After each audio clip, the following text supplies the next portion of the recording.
તમે સંસ્કાર જોજો, ડિગ્રી જોજો, આર્થિક મજબૂતાઈ બધા જોજો, પણ એક વાત ખાસ ધ્યાનમાં રાખજો, જો વર સારો હશે ને તો ઘર તો કાલે થશે. આ કામ શરૂ કરવાનો વિચાર કેવી રીતે આવ્યો? પહેલેથી અમને સળગતું હાથમાં લેવાની ટેવ. જ્યાં જ્યાં તમને કઈ નડે તો નવું ચડે. પ્રશ્ન આવે ને તો મજા આવે. આ કોમેન્ટ નેગેટિવ કરે એટલા માટે કે કોઈ માણસ આપણને ચેક કરવા વાળા ન રાખવા પડે, એ આપણને સુધારીને આપે. અત્યારના સમયની અંદર જો સ્વભાવ મેચ થાય તો દુનિયાની અંદર બેડો પાર છે. બાકી BMW માં જતી હશે તો પણ દીકરી બાજુમાં બેઠીને રડતી હશે, અને દીકરો કરોડ રૂપિયા કમાતો હશે તો કરોડ રૂપિયા પણ મહિનાના અંતે કરોડવા દોડશે. હિન્દુ સંસ્કૃતિ સાત ફેરાની સંસ્કૃતિ નથી. આપણી જે સંસ્કૃતિ છે સાત જન્મોની સંસ્કૃતિ છે. અત્યાર સુધીમાં લાઈફલાઈન યુનાઇટેડ ફાઉન્ડેશન કેટલા દીકરા દીકરીઓના સગપણ લગ્ન કરાવી ચૂક્યા છે? 678માં પ્રસંગ અમારો પૂરો થયો. અત્યાર સુધીની અંદર એવી દીકરીઓના કામ થઈ રહ્યા છે કે જેને ભાઈ મળે છે, મા બાપ મળે છે, પરિવાર મળે છે. આ હેતુથી કામ કરી રહ્યા છે. અત્યારે ઓફિસે સ્ટાફને છે ને કોઈને આમ ચેક કરો ને બ્લડ બી ને એ ને આવે ને બધું, એ આપણે અત્યારે તમે ચેક કરો એ 5000 દીકરીઓને કન્યાદાન જ આવે. સંબંધ સગાઈ કરવો એ મોટી વાત નથી, પણ લગ્ન કર્યા પછી ટકાવી રાખવું ને એ દરેક સમાજ માટે એક મોટો એમ કે પ્રશ્ન માથે ભાર બની ગયો. લગ્નના નામે, પ્રસંગો નામે એક મા બાપની આખા જીવનની મૂડી હોમાઈ જાય છે. કદાચ એક 18-20 લાખ રૂપિયાના ખર્ચે તમે તમારા દીકરાના લગ્ન કર્યા હોય દીકરીના, અને 2-5 મહિનાની અંદર જો છૂટું થઈ ગયું હોય તો એક મા બાપને પૂછજો કે એના જીવનનો આખો પરસેવો છે 18 લાખ રૂપિયા નથી. લગભગ 2000 થી વધારે દીકરીઓને વ્યસન કરતા દીકરાઓ સાથે લગ્ન કર્યા પછી રડતી મારા ખભા પર મેં જોઈ છે. સાહેબે પોતાની લકી વેચી અને ઈ લેવલ સુધી ટકાવી રાખેલું હતું. આપણે લઈને ઝંડો ઉપડ્યા હતા ને કોઈ માના હામ નથી દીધા, તું ચલાય. મને કઈ પણ વિચાર આવ્યો, યાત્રા કરાવી છે, લગ્ન કરાવે, બીજું ત્રીજું કઈ પણ કરાવી છે, તો મારી ઈચ્છાને પૂરી કરવા માટે બીજા પાસે કેમ ઉઘરાવા હું જાઉં? કે મારી ઈચ્છા હોય તો મારે જ કરવું પડે ને. તમારી સંસ્થામાં અને મેરેજ બ્યુરોમાં ફરક શું છે? નમસ્કાર, ત્રિશુલ ટોક શોના વધુ એક એપિસોડમાં આપનું હાર્દિક સ્વાગત છે. અમે દર વખતે આપની સમક્ષ એવા મહાનુભાવોને લઈને આવતા હોઈએ છીએ જેમણે સમાજ માટે કંઈક કર્યું છે, સમાજને કંઈક અલગ ઉઠીને કંઈક આપ્યું છે. હા, આજે વધુ એવા વ્યક્તિત્વ સાથે આપની મુલાકાત કરાવવાના છે જે સમાજના એક પ્રાણ પ્રશ્નને લઈને ચાલી રહ્યા છે, એક ઝુંબેશ ઉપાડી છે, એક આંદોલન કહી શકાય એવું કાર્ય કરી રહ્યા છે, અને સમાજના ઘરે ઘરે જે પ્રશ્ન છે એના સમાધાન માટે મથી રહ્યા છે.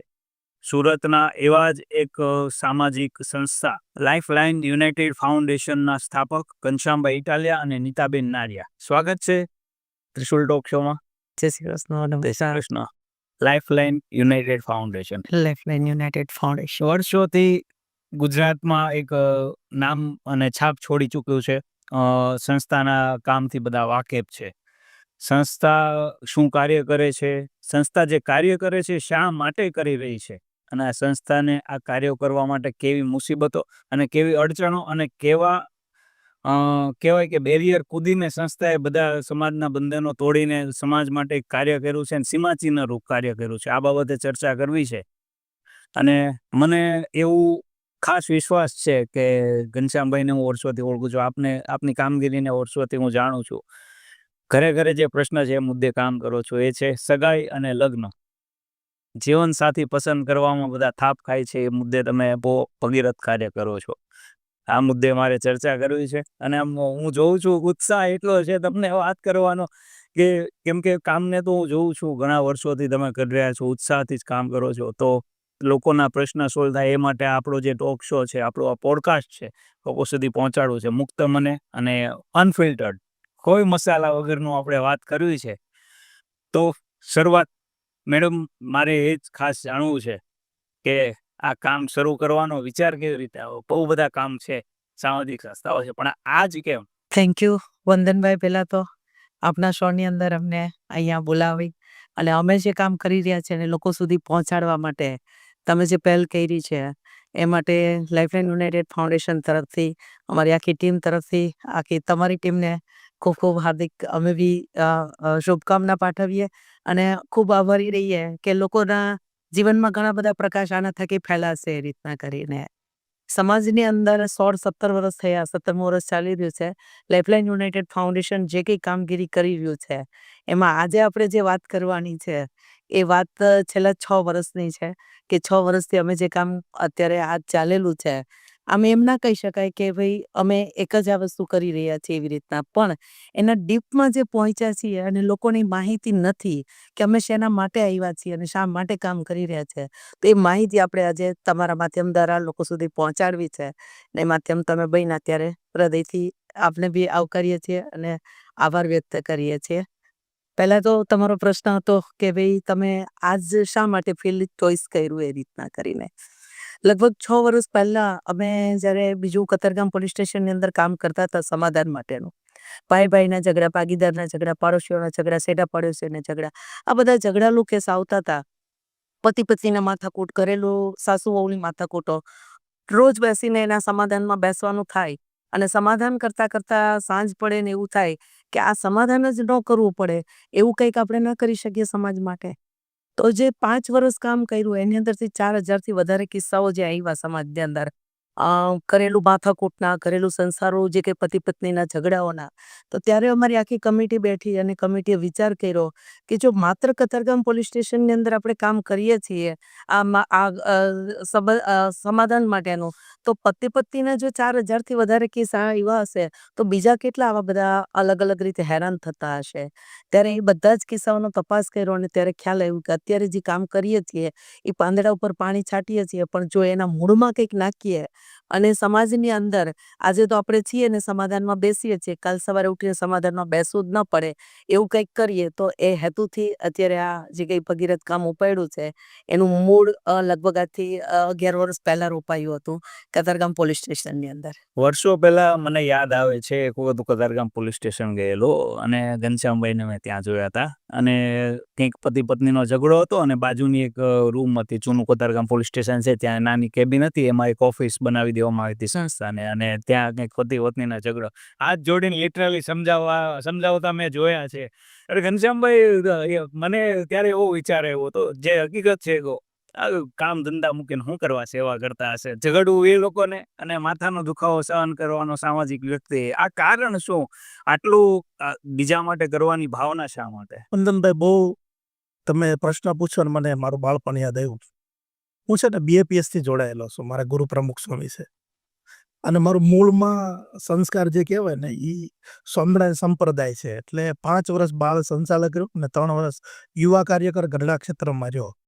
ત્યાંથી મારું નિર્માણ થયેલું જે કાંઈ થયું છે. સેવાની ભાવના વર્ષોથી, એટલે મારા ભાઈઓમાંથી પણ એક સ્વામી થયેલા છે, એટલે આ સંસ્કાર ત્યાંથી આવેલા. હવે અહીંયા આવ્યા પછી એ પ્રવૃત્તિ નહોતી મારી પાસે, પણ એ અંદરથી આવ્યા જ કરતું. એમાં અચાનક મને એક અધિકારી મળ્યા ને મને આ શરૂ કરી દીધું.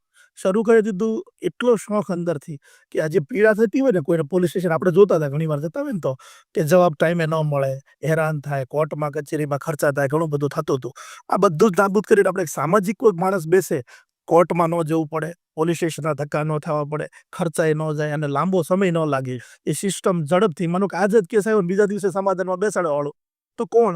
તો આપણને એક લાભ મળ્યો હતો, એટલે કે સ્ટેપ મળ્યો છે, તેને એટલું અંદર ડીપમાંથી લોહીમાં ભળકી તો કોઈ પણ રીતે આની ઉપર કામ કરવું છે. ત્યારે અત્યારે જે લગ્નની વાત કરી ને કે કોઈ પણ રીતે નાબૂદ કરવું છે, ત્યારે એવું હતું કે કોઈ પણ રીતે પોલીસ સ્ટેશનને કોર્ટનો ભારણ ઘટાડવો છે અને આપણે સમાધાન બેઠો, આ જ હેતુ હતો. બીજો તો ત્યારે એ વખતે કઈ હતો નહીં અમારી પાસે. અત્યારે પ્રાણ પ્રશ્ન છે છોકરા છોકરીઓ એના માતા પિતાના, કે લગ્ન થતા નથી, સારી કન્યા મળતી નથી, સારો છોકરો મળતો નથી, આ બધા પ્રશ્નો વચ્ચે તમે આજે કામ શરૂ કર્યું. સૌથી શરૂઆતમાં અત્યાર તો તમે બહુ મોટી સંખ્યા સુધી પહોંચી ગયા છો, પણ જ્યારે શરૂઆત કરી કે આ સંસ્થાની શરૂઆત સગાઈ કરાવવાની, લગ્ન કરાવવાની લાઇફલાઇન યુનાઇટેડ ફાઉન્ડેશને શરૂઆત કરી, ત્યારે શરૂઆતના દિવસોમાં, શરૂઆતના 5-10 લગ્ન તમે કર્યા હશે, ત્યારે કેવા મુશ્કેલીઓ આવતી, બધા પ્રશ્ન કેવા તમને કરતા? વંદનભાઈ, પ્રશ્નની વાત કરીએ છીએ ને તો મને જૂની એક કવિ કોઈ ગયા છે કે જ્યાં જ્યાં તમને કંઈ નડે તો નવું ચડે, અને આ અપનાવ્યું છે અમે, અને કંઈ પણ નડે તો નવું જડે, એટલે અમે સુધારો કરીએ,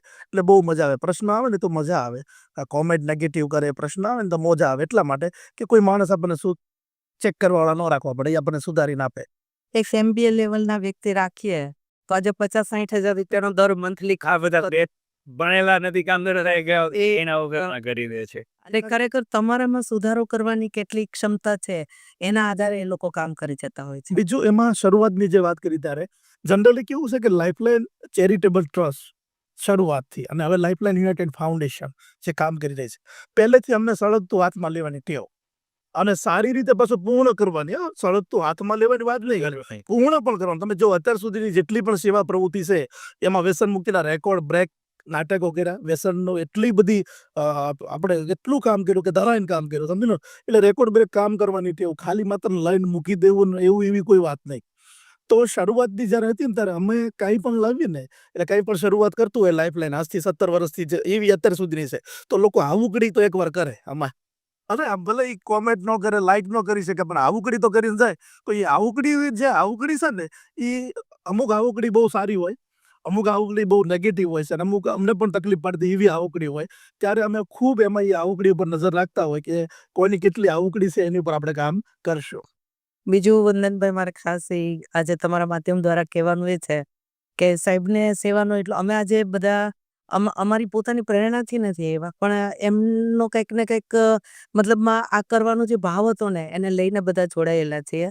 એમની જે સેવાની ભાવનાની તમને વાત કરું, કતારગામ પોલીસ સ્ટેશન તમે જે જોયું, જૂનું પોલીસ સ્ટેશન હતું એ વખતે અમારે આ બિઝનેસની અંદર માત્ર ને માત્ર એક સ્કૂલ અમે ચલાવતા હતા અને નોર્મલ નાનું મોટું હતું. એક સમય એવો આવ્યો હતો કે ત્યાં જે બેસાડવાવાળી વ્યક્તિ હતી ને એના પગાર અને ત્યાં ઓફિસના ખર્ચ માટે નહોતા, તો સાહેબે પોતાની લકી વેચી અને એ લેવલ સુધી ટકાવી રાખેલું હતું કે મારે કોઈ પણ સંજોગે આ ટકાવી રાખવો છે. એમના ઘરમાં બી વાત નહોતી કરી કે હું અત્યારે આ લેવલથી જઈ રહ્યો છું, મને આ શોખ છે. એમને ગાંડો શોખ હતો કે ભાઈ આમાં કૂદી જ પડવું છે કોઈ પણ સંજોગે. એટલે પોતાના ખર્ચા તો કરીએ પણ અમુક લેવલે પછી આપણે બંધ કરી દેતા હોય છે.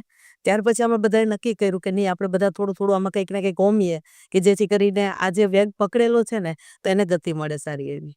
આ તો એવું થયું કે કહેવત છે ને કે ઘર બાળીને તીરથ ના જઈએ, પણ તમે તીરથ થઈ ગયા, પરિસ્થિતિ ઘર ઊભું થઈ ગયું. એ પરિસ્થિતિ એવી હતી કે સફાઈ વાળા બીજા કાઉન્સલરના પગારને બધા ભેગા થઈ ગયેલા. મારા મિત્ર, મારો ભત્રીજો દીક્ષિત ઇટાલિયા કરીને સંભાળતો હતો. ત્યારે મને કે કાકા 3 મહિના થઈ ગયા છે ને હવે મને રોજ કહે છે અને આપણે જવાતું નથી પોલીસ સ્ટેશન. એવી પરિસ્થિતિ થઈ ગઈ.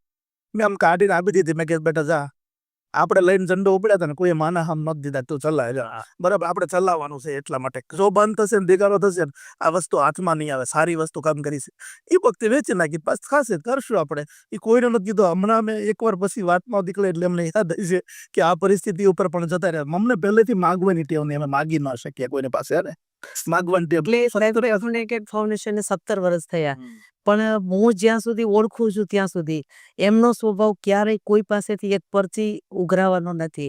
કે આજે તમને આવ્યા ને કહીએ કે ભાઈ આ કામ તમારું આ કર્યું છે, અને પોલીસ સ્ટેશનની અંદર હજારો લોકોના કામ થયા છે.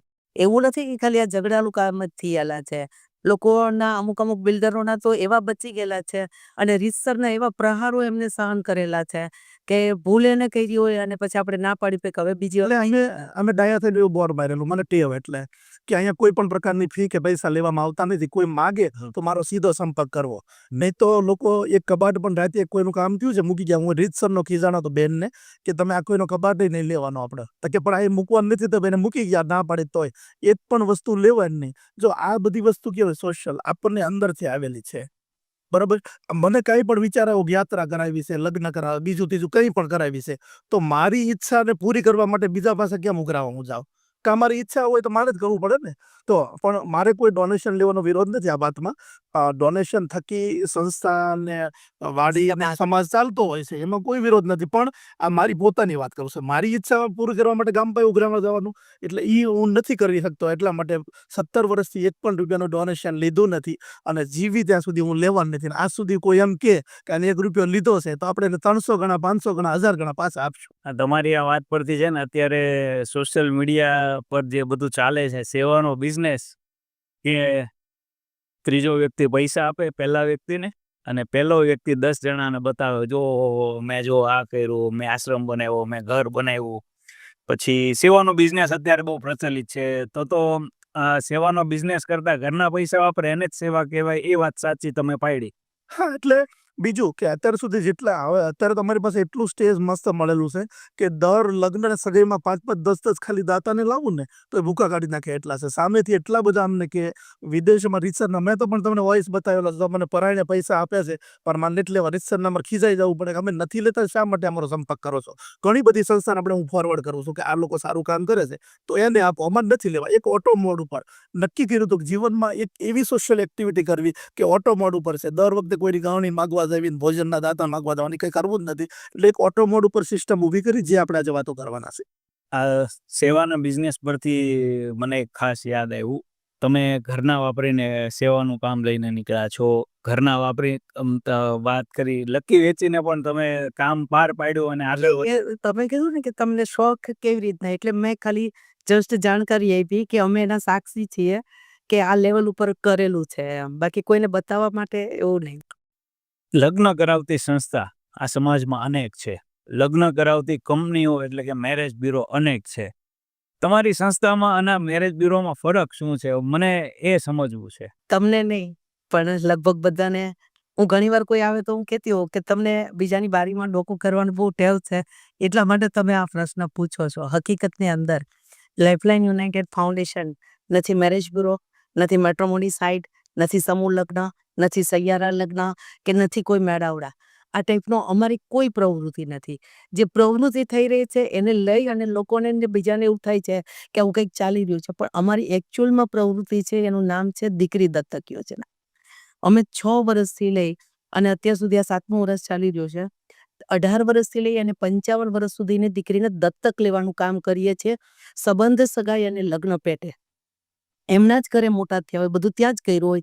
સગાઈ લગ્નની વાત આવે એટલે આપણે ત્યાં રજિસ્ટ્રેશન કરાવતા હોય છે અને આ રજિસ્ટ્રેશન કરાવી અને એ દીકરીને જે રીતના આગળ બીજી બધી પ્રોસેસ થતી હોય એ રીતના કરાવે છે. એટલે અમારું મૂળ કામ છે દીકરી દત્તક યોજના. બીજું અમે કોઈ એના ભાગરૂપે આ બધું થઈ રહ્યું છે. વિચાર તમે સારો સ્થાપ્યો, તમે કામ શરૂ કરી દીધું. હવે ધારો કે કોઈ વ્યક્તિની સગાઈ થતી નથી, એની પાછળ ઘણા કારણ હશે, આપણે હમણાં ચર્ચા કરીએ. પણ તમારી પાસે કોઈ આવ્યો લગ્ન ઈચ્છુક સંતાન, એવું કોઈ કે એમના માતા પિતા આવ્યા કે એના ભાઈ ભાભી કોઈ આવ્યા, સૌથી પહેલો પ્રશ્ન તમારો એને શું હોય છે? એક મિનિટ હું એમાં રોકીશ તમને વાત નહીં. એ પ્રશ્નની અંદર બીજો જવાબ તમને હું આપી છે. પહેલા તો લોકોના મનમાં એવું છે કે ન થતું હોય એ સંસ્થામાં જાય અને આ મનમાંથી કાઢી નાખવું. આ વિડીયો જે પણ સાંભળતા હોય ખાસ જોજો. આ મનમાંથી કાઢી નાખવું. ન થતું હોય અને એને કરાવવા માટેની સંસ્થા નથી.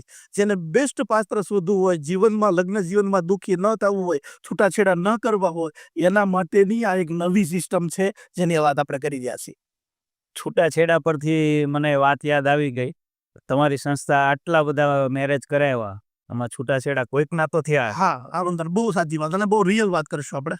બહુ રિયલ વાત કરશું. 7મું વર્ષ ચાલી રહ્યું છે. અત્યાર સુધીમાં 2 કેસમાં અમે છૂટાછેડા થયા. શરૂઆતના બીજા જ વર્ષે શરૂ કર્યું, બીજા વર્ષે, અને 2 એક દીકરી અને દીકરા અમારી સાથે ખોટું કર્યું. આટલું ચેકિંગ કરવા છતાં ખોટું કર્યું. એક દીકરા એવું કીધું મારે થાપાનું નસનું ઓપરેશન કરાવેલું છે. એટલે આપણે એને ફિટનેસ સર્ટિફિકેટ ડોક્ટર પાસે મંગાવ્યું અને ડોક્ટરે ફિટનેસ સર્ટિફિકેટ પણ આપ્યું. બરોબર. લગ્ન પછી 3જા દિવસે દીકરીની ફરિયાદ આવી કે આને નસનું ઓપરેશન નથી કરાવ્યું, એને ગોળા બદલાવ્યા, સ્ટીલના નાખેલા.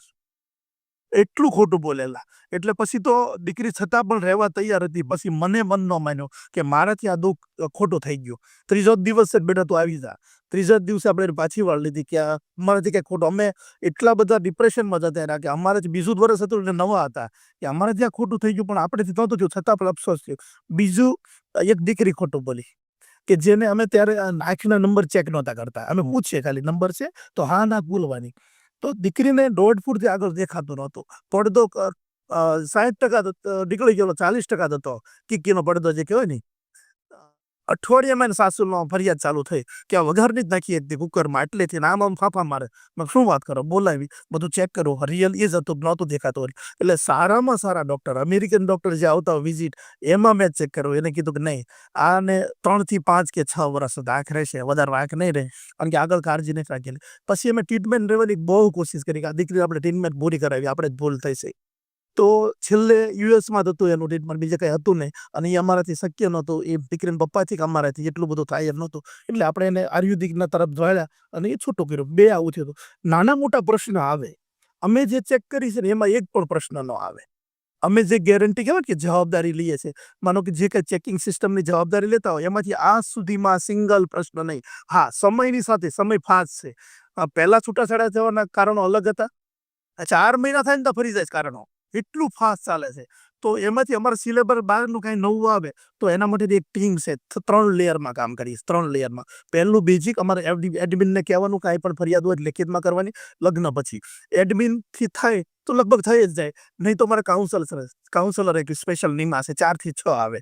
એ બેસે અને બંનેને સમજાવે. અને એથી વિશેષ હોય તો મારે બેસવાનું સાથે થાય અમારા અનુભવના આધારે. એ અમે એક સ્પેશિયલ ટીમ નિમણૂક કરેલી છે. એટલે લગભગ તો મેં દાંત કાઢતા કાઢતા જ મોકલી દેવી. કોઈને સામેથી 9 કે 6 દેખાતો હોય, મેડમ ઘણી વાર કહેતા હોય તો એટલો ફરક હોય. અને આ દીકરી અમે માની છે, જવાબદારી લીધે છે. મેં એને ઠપકો આપવાની જવાબદારી પણ અમારી મા બાપ તરીકે હોય છે. એટલે ઠપકો આપી કે નાના મોટી ભૂલો થતી હોય. મોટી વંદનભાઈ અત્યારે ભૂલ કેવી થાય કે 34 જિલ્લામાં કામ કરીએ એટલે અલગ અલગ જ્ઞાતિ હોય, હા. અલગ અલગ ભાષા હોય, વ્યવહારો હોય, રિવાજો હોય, પગે લાગવાની થીમ અલગ હોય. ઘણા એમ કે હું થોડા પગે લાગુ પણ એ સંસ્કાર છે.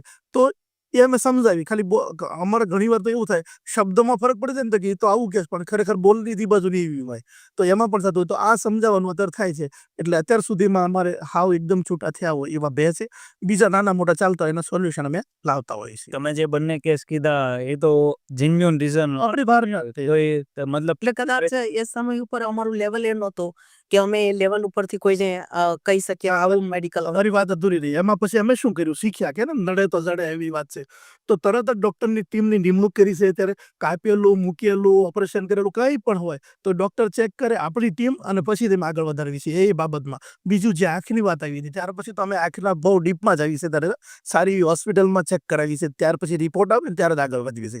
તરત એ જ મિનિટે સુધારો. એટલે ટીમ એટલી કરંટ છે કે 4 વાગ્યે કોઈ પ્રશ્ન આવ્યો હોય તો 4 ને 10 ન થવા દે.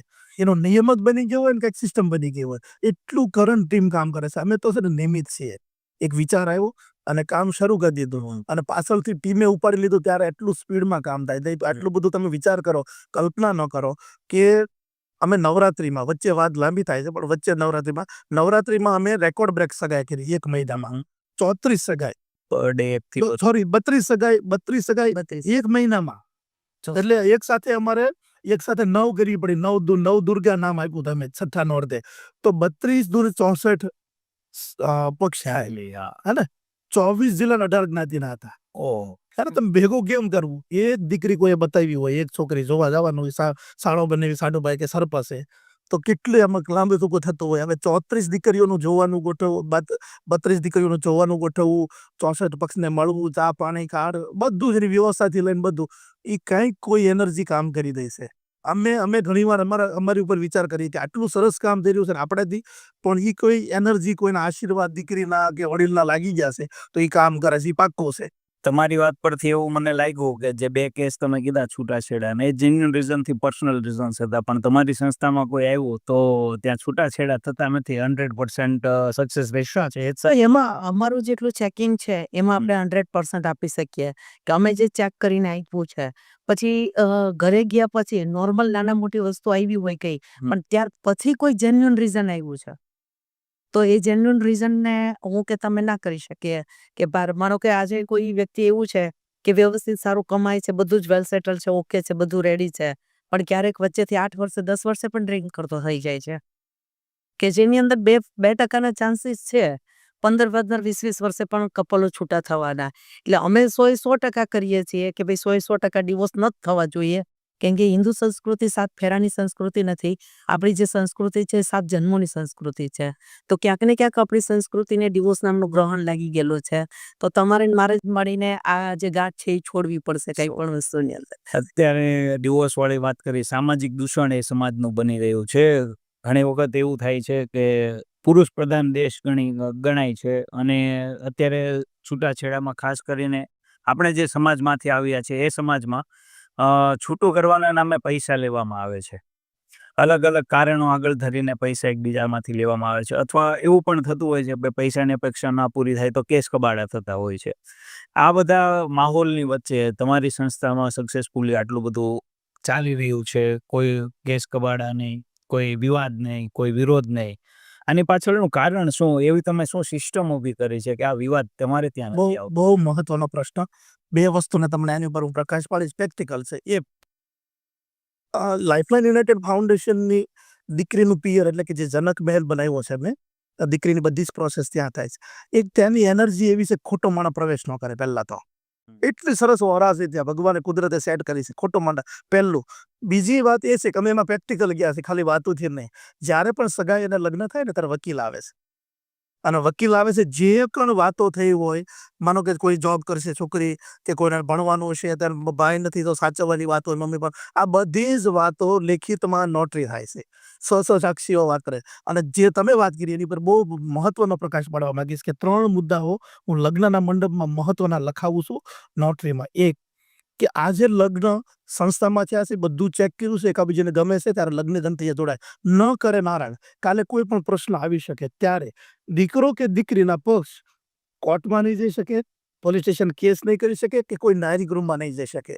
સર્વે સર્વા લાઇફલાઇન છે એટલા માટે કે એને કરાવ્યું છે, એને જ ખબર છે કે આ કેવી રીતે કરાવ્યું છે, તો ત્યાં જ આવવાનું રહેશે. એટલે પહેલા બંધન કરતા થાય છે. બીજું, લાઇફલાઇન પ્રયાસ કરે અને છૂટું પડવાનું થાય તો એકાબીજીની આપેલી 100% વસ્તુ આપી દેવાની રહેશે. આ નોટરીમાં લખવામાં આવે છે. અને એની ઉપરની ત્રીજી ખૂબ મહત્વની વાત જે સમાજની અંદર નેગેટિવ ચાલે છે કે એકદમ છૂટું પડવાનું થશે ત્યારે 1 પણ રૂપિયાની માંગ નહીં કરી શકે. આમે લગ્નના મંડપમાં નોટરી 6 વ્યક્તિ સાઇન કરે છે એના, કે આ કરાર સાથે આ બંને પતિ પત્ની જોડાયેલા છે. એટલે અહીંયા સગાઈની સમસ્યાથી લઈ લગ્ન પછી આવતા પ્રશ્નનું નિવારણની માસ્ટર કી છે. હે ને, સગાઈની સમસ્યા છે એનું તો નિવારણ લાવ્યા, પણ લગ્ન પછી જે પ્રશ્ન છે કાયદાકીય હોય કે બીજા નાના મોટા પ્રશ્નો હોય, એનું પણ નિવારણ લાવેલી એક સિસ્ટમ ચાલે છે. અહીંયા માત્ર સગાઈ કે લગ્ન નથી થતા, એક માઇક્રો પ્લાનિંગ, એક વાત તમે વાત કરવા દઈએ ને તો 5, 10, 10 દિવસ વાત કરીએ ને તો પૂરી ન થાય એટલી વાતો છે કે કોઈએ કલ્પના નહીં કરી હોય કે 2025 બેઠા છીએ ને, 2045 શું આવવાનું છે ને, એ લેવલનું મારું સોફ્ટવેર કામ કરે છે. એ લેવલનું સોફ્ટવેર કામ કરે છે અત્યારે. એટલે જે પ્રાચીન છે એ, અત્યારનું આધુનિક છે એ, અને આવનારું ડિજિટલ છે એ, આ 3નું મિક્સ કોમ્બિનેશન કર્યું છે, જેથી કરીને જૂની પેઢીને ક્યાંય દુઃખ ન લાગે, તકલીફ ન થાય, નવી પેઢીને સાથે રાખી શકીએ, અને આવનારું નવું ફ્યુચર છે એટલે કે આપણું જે અત્યારે એમ કહેવાય કે જનરેશન નવા યુગમાં પ્રવેશ કરી રહ્યું છે ત્યારે એ બધું સ્વીકાર કરી શકે એ લેવલથી કામ કરી રહ્યા છે. સામાજિક દૂષણની એક ખાસ વાત આવી, વ્યસન બાબતે અત્યારનો યુવતીઓ કરતા તો આગળ છે, કેમ કે યુવતીઓ પણ આ દવાડે ચડી ગયા years આવી રહ્યા છે. આ બાબતે તમારી સંસ્થાનું સ્ટેન્ડ શું છે? ભાઈ, વ્યસન કરતા લોકો તમારે ત્યાં આવે તો તમે એને કેવી રીતે સગાઈનું હેન્ડલ કરો છો? જોકે વ્યસન કરતા આપણે ત્યાં ફોર્મ જ નથી ભરતા.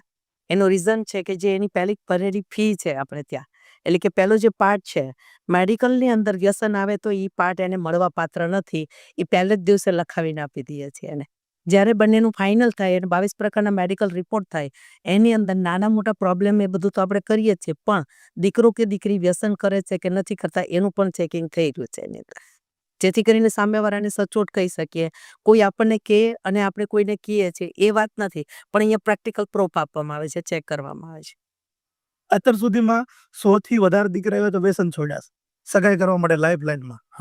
અને લગભગ એમની વાત 100 દીકરાઓ છોડ્યા છે એ બરોબર છે, લગભગ 2000 થી વધારે દીકરીઓને વ્યસન કરતા દીકરાઓ સાથે લગ્ન કર્યા પછી રડતી મારા ખભા ઉપર મેં જોઈ છે. હે ને, એક એ મંદિર છે જનક મહેલ છે ને, કે જે દીકરીઓનો આગળ ડિવોર્સ થયો હોય એનું મેઇન રીઝન વ્યસન હોય ક્યાંક ને ક્યાંક, અને એના સંતાનોને રજડતા જોયા છે. આજે જ સવારે એક દીકરીનો ઇન્ટરવ્યુ 12 વાગે જ લઈને આવી છું.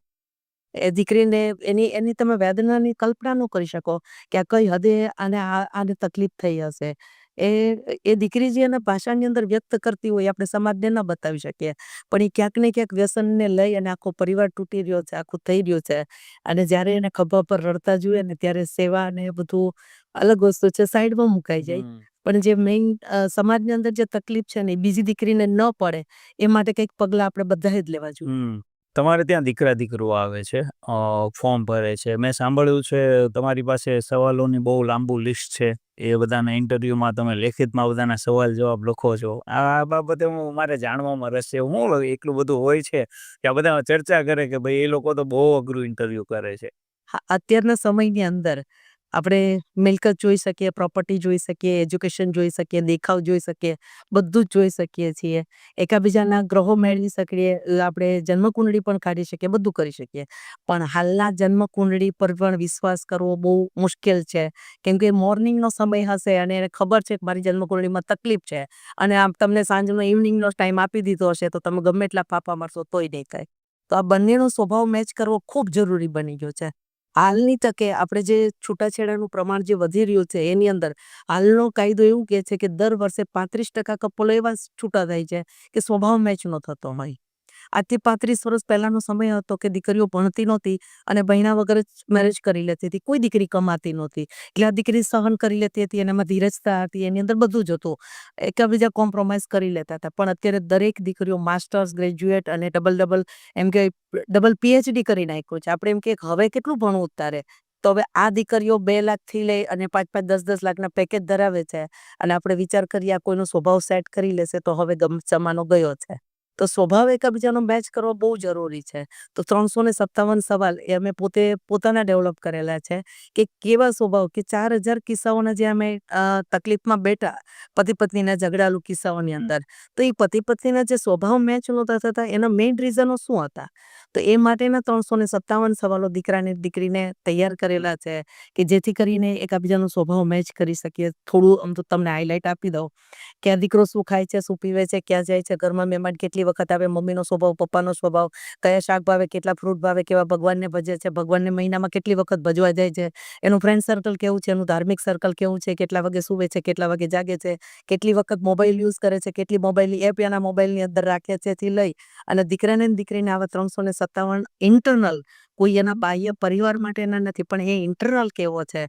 હા, અને નવા સમયની અંદર ઘણા લોકો જન્મકુંડળીમાં માનતા હશે, એને પણ મારે તમારા માધ્યમ દ્વારા એક સંદેશો આપવો છે કે આ 357 સવાલનો જે ઇન્ટરવ્યુ છે ને એ જ પ્રેક્ટિકલ જન્મકુંડળી છે. આ ઠીક છે, જ્યોતિષ શાસ્ત્રમાં ઇન્ડિયામાં માનવામાં આવે છે, પણ ખરેખર જરૂરિયાત તો આ 357 સવાલ અને મેચ થતા હોય છે. જ્યોતિષશાસ્ત્રને માનીએ એ જે તે સમય દરમિયાન બહુ સાચું હતું કે ઘોડિયામાં લગ્ન થતા તો તમને ખ્યાલ જ નહોતો કે આ મોટો થઈને આનો સ્વભાવ કેવો થશે. જ્યારે અત્યારે ખોરાક, વાતાવરણ અને બાહ્ય જે કંઈ સિચ્યુએશન બને છે એને લઈ અને કદાચ ને જન્મ હોય ત્યારે જન્મકુંડળી અલગ હોય અને મોટો થઈને કંઈક અલગ થાય. પપ્પા હોય એ ધાર્મિક ખૂબ હોય અને દીકરાઓ વ્યસન કરતા થઈ ગયેલા છે. એટલે અત્યારના સમયની અંદર જો સ્વભાવ મેચ થાય તો દુનિયાની અંદર બેડો પાર છે. બાકી BMWમાં જતી હશે તો પણ દીકરી બાજુમાં બેઠીને રડતી હશે અને દીકરો કરોડ રૂપિયા કમાતો હશે અને એના સ્વભાવની વ્યક્તિ સાથે લગ્ન નહીં થયા હોય તો કરોડ રૂપિયા પણ મહિનાના અંતે કરડવા દોડશે કે આ કરોડ રૂપિયા કમાવું છું એ વ્યક્તિ જ મારા ટાઈપની નથી. એટલે સ્વભાવ મેચ કરવો ખૂબ જરૂરી છે અત્યારે. તમારી સંસ્થામાં જોડાઈ ગયા, ફોર્મ ભરી દીધું, પછી બાયોડેટા એકબીજાના મેચ કરવામાં આવતા હશે તમારા દ્વારા, પછી દીકરીઓ દીકરાઓને પસંદ કેવી રીતે કરે એ મારે ખાસ જાણવું છે. કેમ કે આટલા બધા મેનેજમેન્ટ તમે કરતા હો, તમે કોઈ મેચિંગ કરો કે દીકરીઓ જાતે પસંદ કરે? એક તો જ્યારે દીકરી ઇન્ટરવ્યુ આપવા આવે કે દીકરો ઇન્ટરવ્યુ આપવા આવે ત્યારે 37 સવાલો એને એવા પૂછવામાં આવે છે કે તારો સ્વભાવ તો આવો છે, હવે તારે કેવા ટાઈપનું પાત્ર જોઈએ છે. મતલબ મને કે 37 સવાલ દ્વારા એ આપણને માર્ગદર્શન આપે છે કે આ લેવલથી મારે આવું પાત્ર ચાલશે. મમ્મીનો સ્વભાવ, પપ્પાનો સ્વભાવ, એમના ફેમિલી, એના આધારે આપણે માર્ગદર્શન લેતા હોય છે કે આવું તમારે ત્યાં ચાલશે. એમાં 5-10% અમે અમારી રીતે ઉપર નીચે કરતા હોય છે. સોફ્ટવેર જે બહાર કાઢે એમાં 5-10% વસ્તુ ના આવે કે ભાઈ આના મમ્મી તો સાડી પહેરે છે તો આ છોકરી જીન્સ પહેરે છે, અથવા તો આ છોકરો છે એ મોડર્ન છે ખરો પણ એ એટલો બધો મોડર્ન નથી કે આ દીકરીની પોતાની જરૂરિયાત પૂરી કરી શકશે એ રીતના કરીને. એટલે જે કંઈ બંનેને ત્યાં મેચ કરવામાં આવે એ 60-70-80% સોફ્ટવેર મેચ કરતું હોય છે. 30-40% અમે જાતે પોતે એની અંદર મથામણ કરી અને મેચ કરતા હોય છે કે આવો પરિવાર છે. કેમ કે એ બધા પરિવારને પ્રેક્ટિકલ ઓળખીએ છીએ. દીકરો કે દીકરી સિંગલ નથી આવતા. સંસ્થાની અંદર મમ્મી પપ્પા ફરજિયાત છે. મમ્મી પપ્પા વગર કોઈને આપણે આગળ વધારતા નથી. એટલે બંનેનું મેચ થયા પછી ત્યાં સ્વયંવર 1, સ્વયંવર 2 અને સ્વયંવર 3 છે સંસ્થાની અંદર. એટલે જે પહેલો સ્વયંવર છે એની અંદર કોઈ પણ દીકરી આવે છે, બહારગામથી આવે છે, અહીંયાથી આવે છે તો સંસ્થાની સિસ્ટમ એવી છે કે 3-4 પ્રોફાઇલ જે એની સાથે એકસાથે મેચ થતી હોય એને બોલાવી લેવામાં આવે કે જેથી કરીને દીકરી મળી શકે, વાતચીત કરી શકીએ. બંનેનો પરિચય આપીએ ફૂલ, અને ફૂલ પરિચય આપ્યા પછી બંને વાતચીત કરવા જાય. એ વાતચીત કરીને બધું કમ્પ્લીટ કરે, ઓકે કરે કે ભાઈ 5 કે 4 પ્રોફાઇલ મેં વાતચીત કરી લીધી, બધું વાત કરી લીધી. દીકરો હા પાડે, દીકરી હા પાડે, સ્વયંવર સેકન્ડમાં જતા હોય છે, એટલે કે સ્વયંવર 2માં જાય. ત્યાર પછી બહુ મોસ્ટ ઇમ્પોર્ટન્ટ મીટિંગ આવતી હોય છે એની, અને એ મીટિંગ કરતાં પહેલા દીકરાને ને દીકરીને રૂબરૂ બેસાડી અને હું એમને બંનેને ટ્રેનિંગ આપું છું કે બંનેને હવે બીજી મીટિંગમાં કેટલી જરૂરિયાતભરી વાત કરવાની જરૂર છે, કે જેથી કરીને જીવનની અંદર હવે તમને નિર્ણય લેવામાં તમે એમ કહેવાય કે 50-60% સ્ટેપ ઉપર આવો છો. પહેલું સ્ટેપ નોર્મલ હોય છે, પણ બીજા સ્ટેપની અંદર હવે તમે માઇન્ડ ક્લિયર કર્યું છે કે લગભગ આપણને સેટ થશે એ રીતના. ત્યાર પછી એને 15-20 મિનિટની ટ્રેનિંગ આપ્યા પછી 1.5 કલાકની વાત કરવા દેવામાં આવે કે હવે બંને વાતચીત કરી લ્યો. 1.5 કલાકની વાત કર્યા કે કલાક 1.5 કલાકની જે કંઈ એકબીજાએ વાતચીત કરી, ત્યાર પછી ઘરે જઈને આન્સર આપે કે હા આ દીકરો પ્રોપર મારા ટાઈપનો જ છે, દીકરો આ પાડે કે નહીં દીકરી મારા ટાઈપની પ્રોપર જ છે.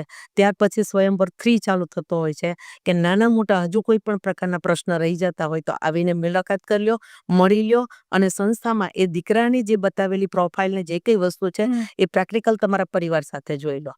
એટલે આવી રીતના સ્ટેપ બાય સ્ટેપ થતું હોય છે. એટલે 60-70% પ્રોફાઇલ સોફ્ટવેર મેચ કરે, 30-40% અમે પણ ભાગ ભજવતા હોઈએ. પહેલું તો તમે જે બાયોડેટાની વાત કરી ને, તો આ બાયોડેટાની સિસ્ટમ, ફેઝની. બાયોડેટા સૌપ્રથમ મોકલવાના હોય પણ એ સેકન્ડ ડિલીટ લાગી જાય છે.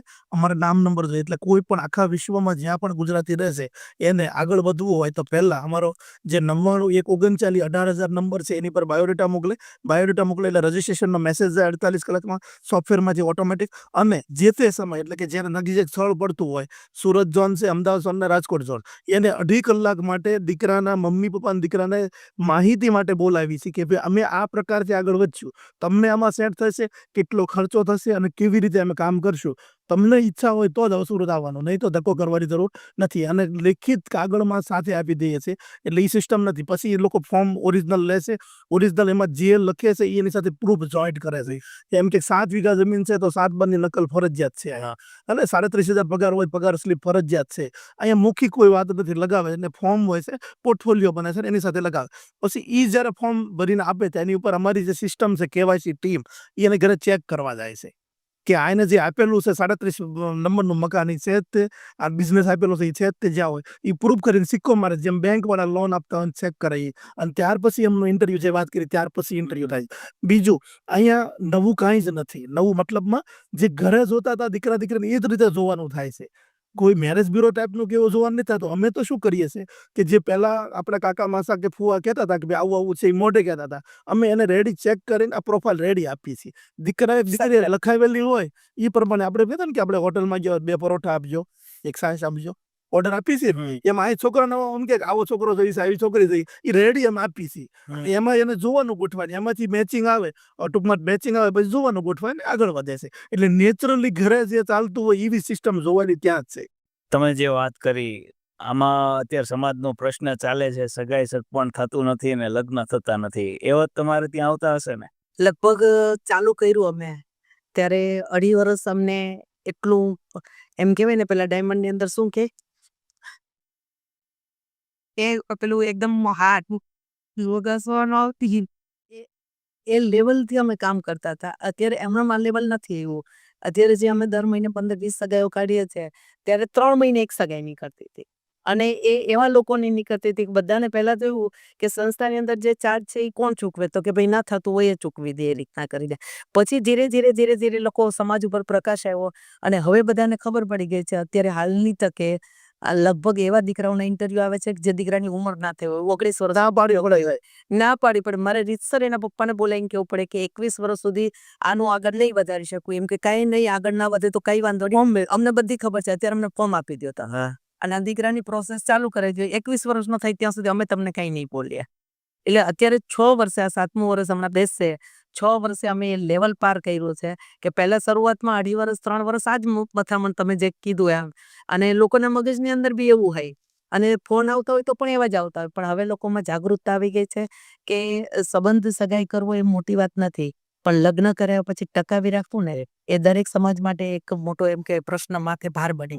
વર્ષો પહેલા છે ને, ખુલ્લા માથે રડે, પેલા આપણે જોવાનો જ જતા, આડકતરી રીતે દાદા કેવું વાત ચલાવતા હતા, એ એક સિસ્ટમ હતી. પછી ખુલ્લે માથે લગ્ન નતા હતા, એ ખુલ્લે માથે થવા માંડ્યા, બ્રાઉન પહેરીને વગેરે વગેરે ઘણી બધી સિસ્ટમ લગ્ન કરવામાં આવી. એમાં બહુ પરિવર્તન આવ્યા, પણ સંબંધમાં જોડવા માટેના પરિવર્તન કાંઈ જ ન આવ્યો કોઈ. એ આ પરિવર્તન છે. સમજે ને? આ સિસ્ટમ નવી સિસ્ટમ છે જેને લોકોને અપનાવતા બહુ વાર લાગશે. આટલા વર્ષ અમને લાગ્યા, હવે તો આમ એકદમ ઈઝી થઈ ગયું, સ્મૂથ એકદમ. તમે કલ્પના ન કરી હોય કે આટલા કરોડોપતિ, આટલી ડિગ્રી લાગી રહી દીકરીઓ પણ અહીં લગ્ન કરવા આવે. 50 લાખના પેકેજ, કરોડ રૂપિયાના પેકેજ હોય ને તો એ દીકરી અહીં લગ્ન થાય છે. વકીલને પણ આવ્યા, જજને દીકરીને લગ્ન થયા, ડોક્ટરનો લગ્ન થયા, દીકરીને આપણે ત્યાં હતા. વિચાર ન કરો કે આ દીકરીના અહીં લગ્ન થયા. એ પૈસા માટે કે એ ઓલા માટે નથી થયા, પણ જે ચેકિંગ સિસ્ટમ ટાઈટ છે, નવી આધુનિક સિસ્ટમ છે ને એ અપનાવવા માટે આવ્યા છે. તમારે ત્યાં બહુ બધા એવા આવતા હશે જે થાકી ગયા હોય સોસાયટીમાં, મતલબ કે સમાજ સંબંધીઓ સગાઈ કરાવી ના શક્યા હોય. એ લોકોના કારણ શું હોય છે? સગાઈ શા માટે નથી થતી હોતી? ઓકે. પહેલા તો અમે જ્યારે સ્ટાર્ટ કર્યું ત્યારે ડિવોર્સના ન થવાના કારણો જાણ્યા. એ મેઇન 4 કારણો ઉપર અમે કામ કરતા હતા. 4 કારણો ઉપર કામ કરતા 3 વર્ષે અમને ખ્યાલ આવ્યો કે સગાઈ ન થવાના 6 કારણો છે. કે જે 6 કારણોની અંદરથી કોઈ પણ દીકરાની અંદર 3 કારણ પ્લસ હોય, મતલબ 6 અપ કરવાની જરૂર નથી, પણ કોઈને ત્યાં 3 કારણો પણ પ્લસ હોય તો એ દીકરાને વાર નથી લાગતી સંબંધ કરવા માટે. એની ઘરેથી એમના ઘરે રાહ જોઈને બેઠા હોય કે આ દીકરો ક્યારે 21 વર્ષ થશે અથવા તો એની ડિગ્રી ક્યારે પૂરી થશે અને આપણે ત્યાં જવું છે. એવું નથી કે પ્રોપર્ટી, મિલકત અને તમારી પાસે આ બધું હોય તો જ થાય છે. શરૂઆતની અંદર જે કંઈ તમારે આપણે એમ કહેવાય કે આપણા વડવાઓ જે સંબંધ કરાવતા હતા એ માણસાઈ ઉપર કરાવતા હતા, અને આજની તારીખમાં હજુ પણ માણસાઈ જીવે છે, મરી નથી ગઈ. પણ ક્યાંક ને ક્યાંક આપણને કોઈ કહે તો આપણને ગમતું નથી કે ભાઈ આ વસ્તુ આપણામાં નથી એમ. પણ લોકોની અંદર ખરેખર આ વસ્તુ નથી અત્યારે હાલની તકે. જે કંઈ આવે એટલે અમે દીકરાની પ્રોફાઇલ ચેક કરીએ એટલે અમને ખ્યાલ જ હોય કે આની અંદર કાં તો એક જ કારણ પ્લસ છે કાં તો 2 કારણ પ્લસ છે. સારી ડિગ્રી ધારણ કરી દીધેલી હોય, બધું કમ્પ્લીટ કરેલું હોય, પણ 2 વ્યક્તિ સાથે વાત કરતા ન આવડતી હોય, તમારી પાસે PhD લેવલની ડિગ્રી છે અને તમે 2 વ્યક્તિને જવાબ નથી આપી શકતા, તો અત્યારની છોકરીઓ એટલી હાર્ડ એન્ડ ફાસ્ટ થઈ ગયેલી છે કે અમે આટલી લગામ રાખી છે ને તો પણ આ છોકરીઓના જવાબ આ દીકરાઓ નથી આપી શકતા અત્યારના સમયની અંદર. એટલે છોકરાની પોતાની પર્સનાલિટી કેળવવાની ખૂબ જરૂર છે. કેમ કે દીકરીઓ એટલી ફાસ્ટ થઈ ગઈ છે, 100% પહોંચી ગઈ છે, જ્યાં દીકરાઓ 40% પહોંચેલા છે. એટલે જો પહેલા શરૂઆતની અંદર આપણે આ કોઈ પણ દીકરો પોતાની અંદરની જે પ્રેક્ટિકલ ભાવના છે એને કેળવતો થઈ જાય, લોકો સાથે વાતચીત કેમ કરવી, લોકો સાથે એની અત્યારે કેમ હળીમળી જવું, લોકોને ગમે એવું કેવી રીતના આપણે કરવું, આ બધી જે કંઈ મેઇન વસ્તુ દીકરો શીખી જાય તો એને પ્રોપર્ટીની જરૂર નથી, એના એજ્યુકેશનની જરૂર નથી, એના દેખાવની જરૂર નથી. કેમ કે અમે એવા બધા સંબંધ કરાવેલા છે અત્યાર સુધી. આ કોઈ મૌખિક વાતો નથી કરતા, આ બધી પ્રેક્ટિકલ વાતો છે. આગળની વાત. અમે કલ્પના ન કરી કે આ દીકરીનું અહીંયા સેટ થાય, આ દીકરાનું અહીંયા સેટ થાય. એ અંજળ કે કંઈક સેટ એવું કંઈક આવતું હશે, ખબર નહીં, કે વિચાર ન કરી દીધા. એટલે હું ઘણીવાર ઓફિસે બેઠો, મારે ઓછું ત્યાં બેસવાનું થાય, પણ ઘણીવાર બેઠો હોય ને તો આખા ગુજરાતમાંથી દીકરીઓ આવે, ઇન્ટરવ્યૂ આપવા માટે આવે અથવા તો જોવા માટે આવતી હોય. એટલે મારી કેબિનમાં બેસાડવા આ બધા ટેવ કે થોડી વાર્તાલાપ થાય. એટલે હું પૂછું, બેટા કયા જિલ્લામાંથી ક્યાંથી આવ્યા છો? ઇન્ટરવ્યૂ આપવા માટે આવ્યા છો, જોવા આવ્યા છો? તો એ વાર્તા કરે ને તો હું કહું, બેટા જો જ્યારે પાત્ર પસંદગી કરવાની થાય ત્યારે તમે સંસ્કાર જોજો, ડિગ્રી જોજો, આર્થિક મજબૂતાઈ બધા જોજો, પણ એક વાતની ખાસ બેટા ધ્યાનમાં રાખજો, જો વર સારો હશે ને તો ઘર તો કાલે થશે. અને દીકરીઓ માનતી થઈ ગઈ. આપણે કલ્પના ન કરીએ કે દીકરીઓ આપણી વાત માને, પણ એવી કોઈ એનર્જી કે થઈ છે ક્રિએટ કે દીકરીઓ હિંમતનગરના લક્ષ્મીપુરાની ગામ હોય, બીજી નહીં હોય, આપણે ક્યારે પહેલી વાર મળ્યા હોય તો દીકરીઓ માને કે બેટા આ બેસી જવાનો છે તો સુખી થાય છે, તો દીકરીઓ હા પાડે છે. નહીં તો દીકરીઓના પપ્પાની વાત જ માનતી. અને અત્યારના સમયની અંદર આપણો ખોટો મેસેજ બી ફરે છે કે દીકરીઓની ડિમાન્ડ બહુ હાઈ થઈ ગઈ છે, દીકરીઓ આવું માંગતી થઈ ગઈ છે. હકીકતની અંદર એવું નથી. હા, 20% લઈને તમે 100 એ રીતના બ્લેમ ના કરી શકો ક્યારેય, પણ તમારી અંદર કંઈક, હમણાં એક દીકરાને ખાલી 18,000 જ પગાર હતો અને એ દીકરાની અંદર બાકી બધું બહુ ડેવલપ થયેલું હતું, દીકરો પર્સનલ રીતે બહુ ડેવલપ હતો, પણ મારે ના પાડી પડી. મેં કીધું તું આને 18,000 વાળાને તું કેમ ઘર ચલાવીશ એમ? તો કે મારે 18,000 નથી જોવાના, મારે એની પર્સનાલિટી, એની ક્વોલિટી ચેક કરવાની છે. કે એ 18,000માંથી કાલે એકને 80 પહોંચવાનું, મને ઉલટાની સામેથી શીખામણ આપે, એ કાલ પહોંચશે, પણ આની અંદર જે ક્વોલિટી છે ને એ ક્વોલિટી મને બીજામાં નથી દેખાતી. એટલે દીકરીઓ અત્યારે બધી પારખતી થઈ ગઈ છે. અત્યારે પારક શક્તિ બધાને બહુ વધી ગઈ છે. હાઈ થઈ ગઈ. માપી લેવાય, 2 મિનિટમાં માપી લે કોઈ પણ વ્યક્તિ સામે આવે તો. મુદ્દો અત્યારે ચાલે છે સગાઈ ના થાય એટલે બધા બહારથી લાવે, મતલબ કે આઉટસ્ટેટથી દીકરીઓ લાવવામાં આવે છે, અહીંયા મેરેજ કરવામાં આવે છે. ગુજરાતમાં આંતરજ્ઞાતીય લગ્નની વાત આવે ત્યારે વિવાદો થઈ જતા હોય છે. આ તમારી સંસ્થાના અનુભવ કેવો આ બાબતે? લગભગ 5 થી 10 વર્ષ વંદનભાઈ એવા રહેશે, 10 વર્ષ વધીને જાજા નહીં રહે કે જ્યારે કાસ્ટને પ્રાધાન્ય આપવામાં આવશે.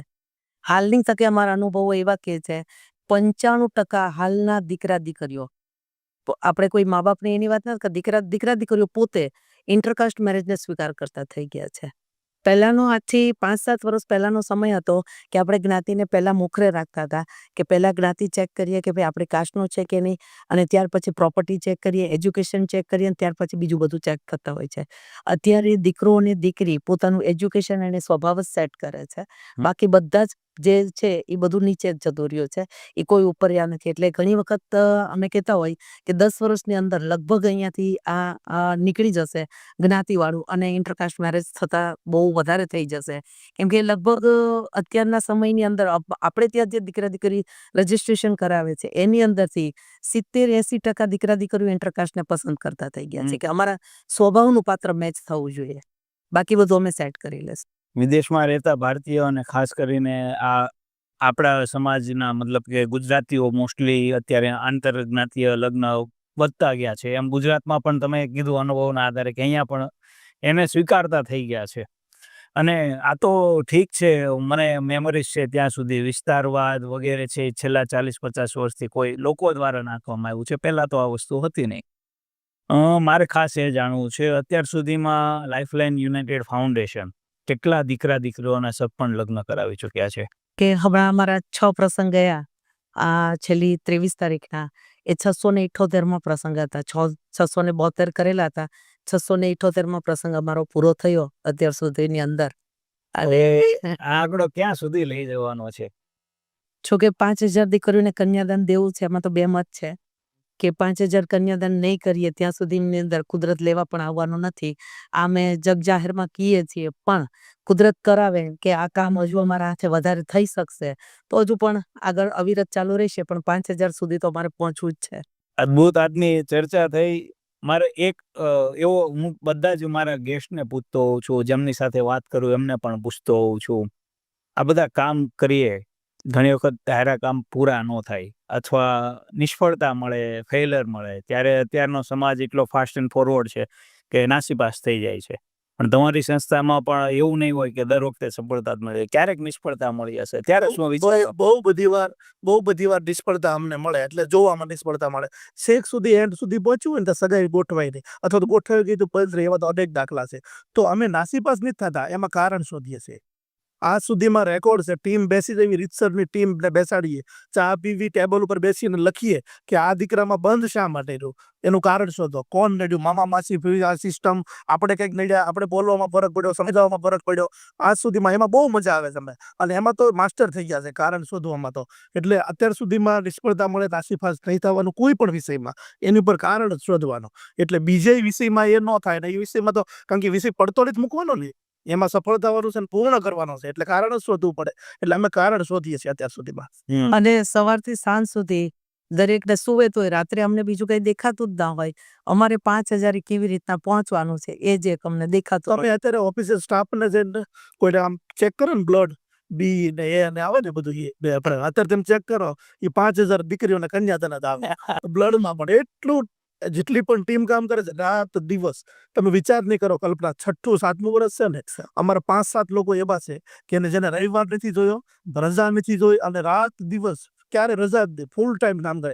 એટલી બધી અંદરથી એને આવી ગઈ છે કે નહીં, આપણે જે કામ કરી છે ને આપણને વળતર તો આપે છે, પગારદાર આપણે પગારથી રાખ્યા, પણ એની સાથે મેસેજ અને સામાજિક તો જોરદાર એના મગજમાં અડી ગયો હશે કે નહીં કામ કરો. કારણ કે આ છે ને દુઃખ, લોકોના દર્દ લેવાની હોસ્પિટલ છે એક રીતે, કેવું ને તો આખો દિવસ નાના મોટા દર્દ લઈને આવતા, એને એક જ વસ્તુ કે આપણે જ્યાં કોઈ પણ માણસ આવ્યો તો એને સુખી કરીને કેમ મોકલવો, એટલે કે એનું કામ કેમ કરવો, એક જ વાત, બીજી કોઈ વાત જ ન હોય. કે દરેક વ્યક્તિના મગજમાં એવું છે કે પૈસો તો બધી જગ્યા પર કમાઈ લેશું આપણે, પણ જે અહીંયા પગાર મળે છે એની સાથે જે દુઆ આવે છે ને, એ એનું જીવન ક્યાંક ને ક્યાંક ઉદ્ધાર કરી જશે. એ રીતના કરીને ભગવાન રામે સેતુ બાંધ્યો તો ખાલી એ રામ પૂરતું સીમિત નથી રહ્યું, એ ખિસકોલીને પણ આજે આપણે યાદ કરીએ છીએ.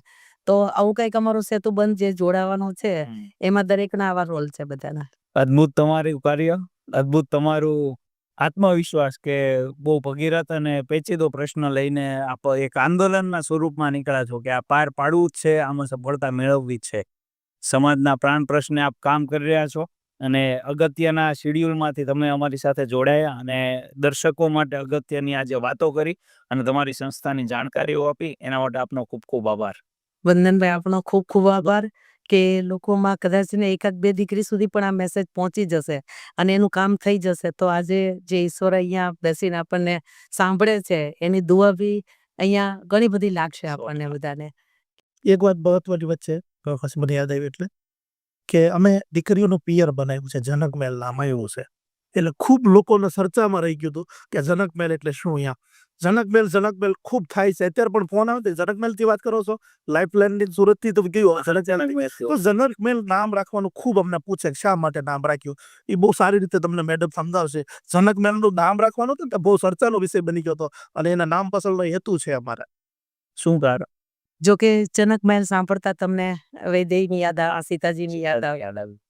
તો સીતાજીએ જેટલો સાંસારિક જીવનની અંદર જે માયનો છે, અત્યાર સુધીની અંદર કોઈ પણ દીકરીને સાસરે વડાવતા હોય તો બીજા કોઈના ઉદાહરણ નથી આપવામાં આવતા. સીતા જેવી કંઈક પ્રેરણા લઈને જ આજે 7,000 વર્ષથી આપણે એને યાદ કરીએ છીએ. તો એ માછળ જે જનકમહેલ રાખવાનું પહેલું કારણ અમારું એવું હતું કે એ સમય એવો હતો કે જે રાજાઓ પોતાના જમાઈને શોધતા હતા, દીકરીનું જ્યારે આગળ વ્યભિચાર કરવાનો હોય ત્યારે કંઈક ને કંઈક એ લોકો શરત રાખતા હતા. એ સમય બળનો હતો, જ્યારે અત્યારે સમય કળનો છે. તો એ બળના સમય દરમિયાન બળ ચેક કરતા હતા. કોઈ ધનુષ ભંગ કરાવે, કોઈ માછલીની આંખ વિંધાવે, કોઈ અલગ આવા રાખતા હતા. અને જે રાજા એ પણ નહોતા પોતે સ્વયંવરની અંદર ચકાસ કરી શકતા કે હું કરી શકીશ કે નહીં. જે રાજા એની શરત પૂરી કરે એની એ દીકરી વર્તી હતી એને, કે જેથી કરીને એ સમય ઉપર એ બાહુબલી ગણાતા હતા કે બધા. તો અત્યારના સમયની અંદર આપણે બળ ચેક નથી કરાવવાનું, પણ જે સમાજની અંદર તકલીફો થઈ છે એ કળથી કામ લીધેલું છે. કે પ્રેક્ટિકલ જ્યારે પહેલો પડાવ છે અમારો, એ દરેક દીકરાએ પ્રેક્ટિકલ પ્રૂફ આપવા પડે. જે વિશ્વાસનો સમય હતો, વિશ્વાસે વાણ વહેતા હતા એ વહેતા બંધ થઈ ગયા છે. અત્યારના સમયની અંદર વિશ્વાસ કરતા પ્રેક્ટિકલ જો આપણે માનશું તો દુઃખી નહીં થઈએ. કોઈ પણ હોય, હું હોય કે તમે હોય, કોઈને 5,000 બી ઉછીને આપો તો લેખિતમાં લઈ લીધું હોય તો તમારે કાલ સવારે કામ આવે.